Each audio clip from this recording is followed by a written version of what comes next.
नमस्कार, आदाब, hello friends. आपके साथ मैं हूं फराज। आज हम जो गुफ्तगू करने जा रहे हैं उसमें पहले तो ये बता दूं कि इसमें किसी का कंपैरिजन नहीं है। हर आर्टिस्ट अपनी जगह महान होता है, ये हमारा मानना है और ये सच भी है। मोहम्मद रफी साहब और लक्ष्मीकांत प्यारेलाल जी, इनका साथ कैसा रहा, यहां तक कि रफी साहब ने सबसे ज्यादा गीत गाए लक्ष्मीकांत प्यारेलाल जी के साथ। छैला बाबू, पारस मणि, उसके बाद फिर दोस्ती, कभी छोड़ा नहीं, यहां तक कि आखिरी गीत भी रफी साहब का आसपास का लक्ष्मीकांत प्यारेलाल जी के लिए रिकॉर्ड हुआ, तू कहीं आसपास है दोस्त, हैवी ऑर्केस्ट्रा, और एक से बढ़कर एक फिल्म है लक्ष्मीकांत प्यारेलाल जी की। रफी साहब की आवाज हो या ना हो, बड़ा अच्छा संगीत दिया और दूसरे लोगों की आवाज का इस्तेमाल अच्छे से किया, लता जी, किशोर दा। लेकिन रफी साहब के साथ एक जबरदस्त कॉम्बिनेशन रहा और बहुत इज्जत करते थे लक्ष्मीकांत प्यारेलाल जी। और प्यारेलाल आज भी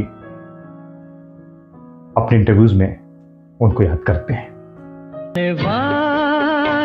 जरा मुड़ के देखो, क्षमा से कहीं आग लग जाए, शाम उनका ख्याल आ गया। इतना तो याद है मुझे कि उनसे मुलाकात, तेरा तो जो भी कदम है वो तेरी राह के सनम, तुझे हमने मोहब्बत का, चाहूंगा मैं तुझे सांझ सवेरे, नफरत की दुनिया को छोड़ के प्यार की दुनिया ही मनवा, दुख की चिंता क्यों सताती है, दुख तो।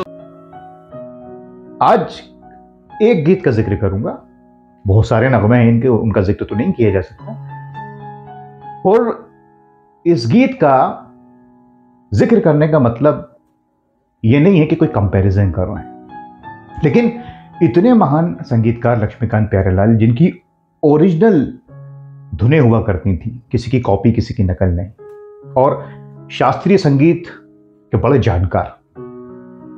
लेकिन एक गीत इनका ऐसा है, जब आप इसको सुनेंगे तो आपको एक दूसरे संगीतकार जोड़ी की याद आएगी। ये संगीतकार जोड़ी वो हैं, अगर हम किसी से पूछें 10 में से 9 लोग कि आपका पसंदीदा संगीतकार कौन है, तो लोग नाम ले देंगे कई, लेकिन सबसे पहला जो नाम आएगा जुबान पे वो होगा शंकर जयकिशन का। जी हाँ, ये दोस्तों सच है, और क्यों ना हो, सारे गायकों को बड़े अच्छे से इस्तेमाल किया एक से बढ़कर एक फिल्म में, और खास करके जब रफी साहब की आवाज की बात हो तो शंकर जयकिशन ने 60s में खास तौर से शम्मी कपूर के लिए राजेंद्र कुमार, जॉय मुखर्जी, देवानंद, विश्वजीत और सबके लिए रफी साहब की आवाज का भरपूर इस्तेमाल किया और बहुत खूब किया। अवॉर्डेड सॉन्ग है कई, बहारों फूल बरसाओ, तेरी प्यारी प्यारी सूरत को, दिल के झरोके में। रहा हूँ मैं जिंदगी में हरदम रोता ही रहा हूँ, कहाँ जा रहा है तू है जाने वाला, जाके इंतजार में जाने को है एहसान तेरा होगा मुझ पर दिल, चाहे कोई मुझे जंगली कहे, कहने दो जी कहता रहे, गुलबदन है गुलबदन, फूलों की महक आँखों में इकरार की झलकी, होठों पे इनकार जी, बस आँख मिली और बात बढ़ी, लाल चढ़ी मैदान, आंसू मेरे दिल की जुबान है, मेरी मोहब्बत जवां रहेगी सदा रही,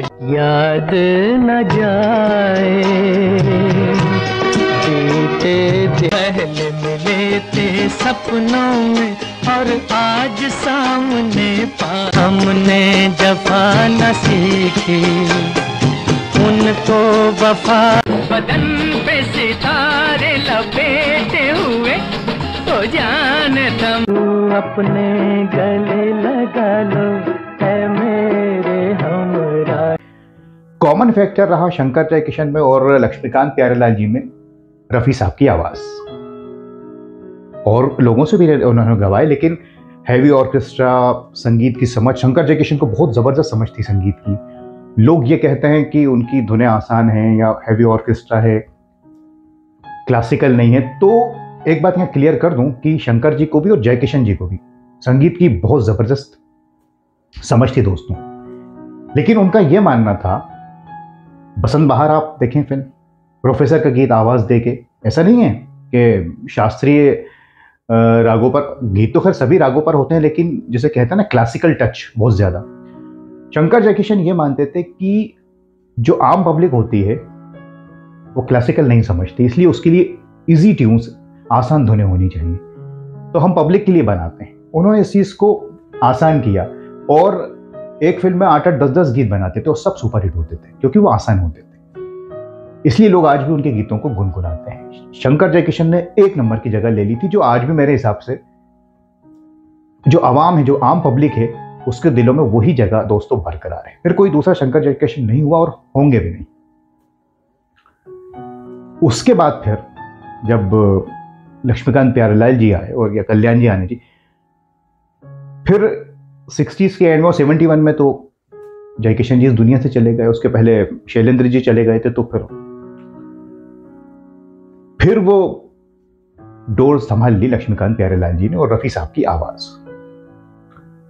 लेकिन आज के इस कार्यक्रम में जो खास बात है वो ये है कि पावर हाउस रहे शंकर जयकिशन सबके लिए। आप कितने ही बड़े संगीतकार हों, लेकिन शंकर जयकिशन के संगीत से आप मुतासिर ना हो, ऐसा हो नहीं सकता। एक एग्जांपल देता हूं आपको। शंकर जयकिशन की एक फिल्म है 1965 की,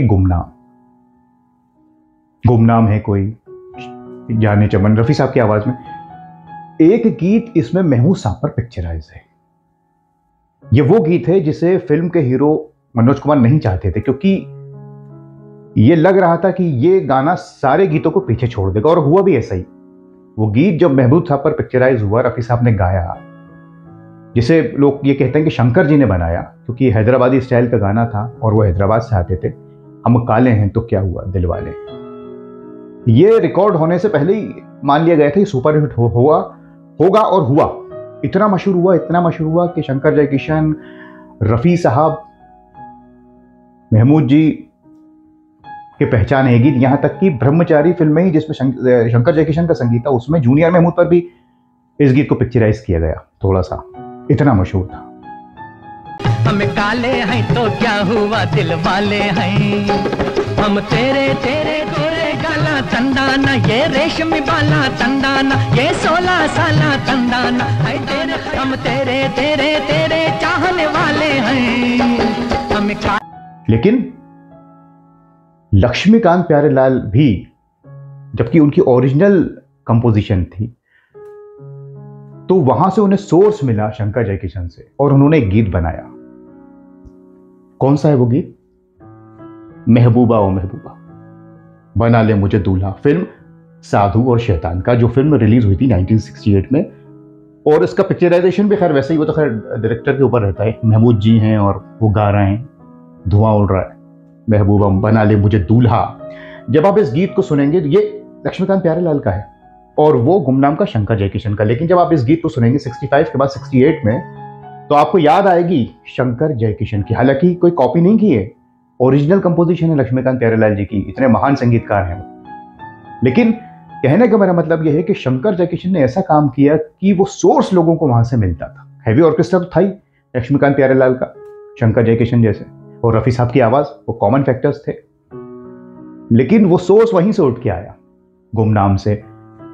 महबूबा महबूबा बना लो मुझे दूल्हा, जला दो मेरा चूल्हा, नार छोड़ा बेच को टांगा घोड़ा, आया मैं दौड़ा दौड़ा, तेरे गेसू उफ तेरी आंखियां, हाय तेरी महबूबा महबूबा बना लो मुझे दूल्हा। और हालांकि ये गीत इतना मशहूर नहीं हुआ साधु और शैतान का जितना वो हुआ था, हम काले हैं तो क्या हुआ, क्योंकि वो फिर एक से बनते हैं, वो चलन रहता है ना कि एक से फिल्में आ रही हैं तो वैसी बनने लगती हैं म्यूजिक, फिर लोग बोर हो जाते हैं। लेकिन इसका मतलब ये नहीं है कहने का हमारा इस प्रोग्राम का कि लक्ष्मीकांत प्यारेलाल जी ने उनकी धुन ली, ऐसा नहीं है। उनकी ओरिजिनल कंपोजिशन थी और बहुत अच्छा संगीत देते रहे। लेकिन यहां मैं आपको बता रहा हूं पावर शंकर जयकिशन की, कि ये तो खाली एक एग्जांपल दे रहा हूं और बहुत से हैं और बहुत से हो सकते हैं, हम कार्यक्रम करेंगे उस पर, कि शंकर जयकिशन के संगीत से कोई अछूता नहीं रहा दोस्त, कहीं ना कहीं। यहां तक कि जब जयकिशन जी नहीं थे तो बाद में भी कई धुनें आई उनकी, ऐसा आता है आर के फिल्म्स में। लेकिन अपनी जगह ये सब महान है, इन्होंने बेहतरीन काम किया है। लेकिन शंकर जयकिशन ने जो मुकाम बनाया वो आज तक कोई नहीं बना पाया और मुझे नहीं लगता कोई बना पाएगा फिल्मी संगीत में। और लक्ष्मीकांत प्यारेलाल जी महान संगीतकार हैं, लेकिन जो कॉमन फैक्टर इन सबके बीच में रहे वो रहे प्यारे रफ़ी साहब।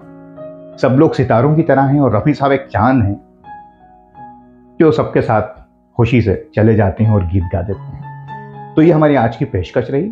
आप हमें कमेंट्स करके बताएं कोई कमी रह गई हो या आपके पास कोई बात इससे जुड़ी हो तो हम उसे अगले कार्यक्रम में या फिर किसी और कार्यक्रम में ज़रूर शेयर करेंगे वीडियो के ज़रिए।